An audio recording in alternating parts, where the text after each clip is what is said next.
우리에게 주시는 하나님의 말씀은 에베소서 5장 15절에서 21절까지의 말씀입니다. 에베소서 5장 15절에서 21절까지의 말씀 한 절씩 교독하시고 마지막 절 함께 보도록 하겠습니다.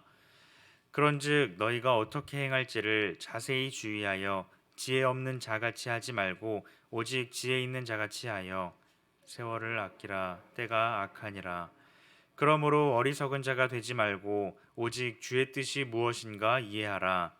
술 취하지 말라. 이는 방탕한 것이니 오직 성령으로 충만함을 받으라.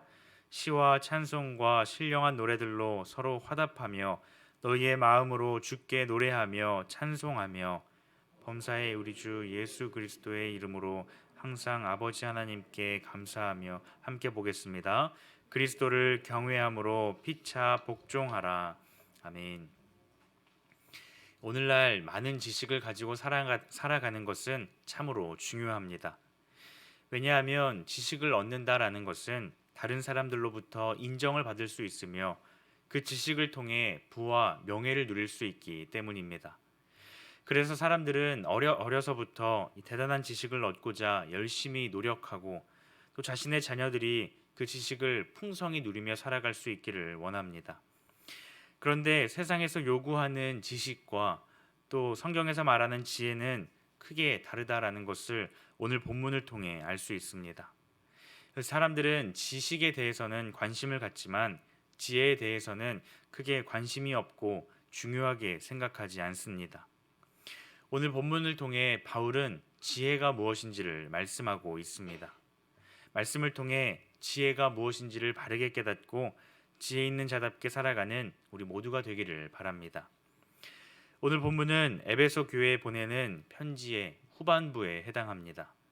어제 본문을 통해 바울은 이전과 현재 그리고 어둠과 빛에 대하여 비교하며 대조하여서 빛의 자녀로 삶을 살아갈 것을 당부하였습니다.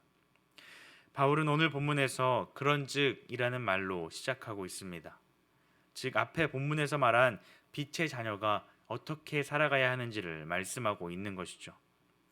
바울은 어떻게 빛으로 살아갈 수 있는지를 말씀하고 있습니다.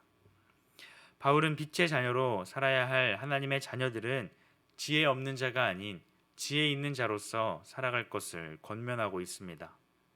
15절 말씀에 그런즉 너희가 어떻게 행할지를 자세히 주의하여 지혜 없는 자같이 하지 말고 오직 지혜 있는 자같이 하여 라고 말씀합니다.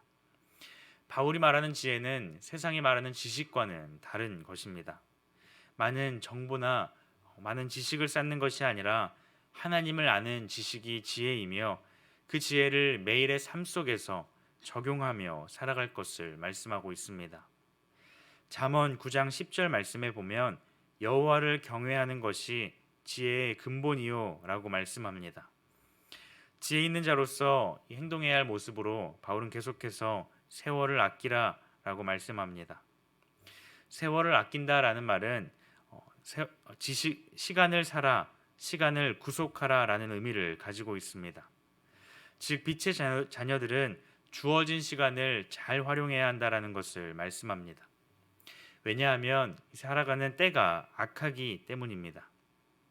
악한 시대 가운데 세상의 방식대로 그냥 흘러가듯이 세상이 요구하는 대로 살아가는 것이 아니라 주어진 시간, 맡겨진 시간 가운데 하나님의 목적을 바르게 깨닫고 그 뜻대로 살아가야 함을 말씀하고 있습니다. 이러한 삶이야말로 지혜 있는 자의 모습인 것입니다. 계속해서 17절은 그러므로 어리석은 자가 되지 말고 오직 주의 뜻이 무엇인가 이해하라 라고 말씀합니다. 17절에서 말하는 어리석은 자는 지혜 없는 자와 같은 말입니다. 지혜 없는 자가 되지 말고 주님의 뜻이 무엇인지를 바르게 이해하라 라는 것을 말씀합니다. 하나님을 아는 지식이 곧 지혜이며 그 뜻에 순종하며 살아가는 것이 지혜 있는 자의 모습이기에 그 말씀에 순종하기 위해서는 하나님의 뜻을 먼저 이해하는 것이 중요하다라는 것입니다. 하나님의 뜻을 온전히 이해하지 못한다면 하나님의 뜻에 순종하지 못할 뿐 아니라 지혜 있는 자가 될 수 없기 때문입니다. 그래서 지혜 있는 자의 가장 먼저 나타나야 할 모습은 하나님의 뜻이 무엇인가를 바르게 이해하는 것입니다. 우리 삶의 목적이 바로 여기에 있습니다. 많은 지식을 쌓고 결국 그 지식으로 잘 먹고 잘 사는 소위 세상에서 말하는 성공한 인생이 아니라 주님을 섬기는 것, 하나님의 뜻을 바르게 깨닫고 그 뜻에 순종하며 하나님을 날마다 깊이 알아가는 것, 이것이 우리 삶의 목적이라는 것입니다. 예수님께서는 이 땅에 오셔서 친히 지혜 있는 자의 모습이 어떤 모습인지를 자신의 삶으로서 보여주셨습니다. 예수님께서는 하나님의 말씀에 온전히 순종하셨을 뿐 아니라 그 말씀을 우리에게 가르쳐 주셨습니다. 그 말씀을 바르게 깨달으셨으며 그 말씀에 순종하여 주셨습니다. 십자가에서 죽으심을 통해 하나님의 뜻에 온전히 순종하는 모습이 무엇인지를 보여주셨습니다. 그러하기에 우리는 예수님의 모습을 본받아서 지혜 있는 자의 모습으로 살아가야 하는 것이죠. 바울은 지혜 있는 자의 모습으로서 두 가지를 비교하며 말씀하고 있습니다. 술 취함과 성령 충만함입니다. 둘의 공통점은 누가 자신을 지배하고 있느냐라는 것입니다. 술 취함은 어떻습니까? 자제력을 잃게 만들고 어리석은 일들을 하게 만듭니다. 스스로 통제할 수 없어서 방탕함이 그 결과로 나타납니다. 반면 성령 충만함은 어떻습니까? 절제하게 하고 하나님을 예배하고 다른 사람들을 섬기도록 그 마음에 성령님이 임재하는 것입니다. 충만함을 받으라라는 말은 모든 신자들을 향한 하나님의 명령입니다. 하지만 그 충만함을 스스로 만들어내는 것이 아니라 예수님을 믿음으로 고백하고 받아들일 때 성령 충만함으로 우리 가운데 허락하여 주십니다. 바울은 에베소 성도들이 성령으로 충만해질 필요가 있어서 그렇게 말하는 것이 아니었습니다.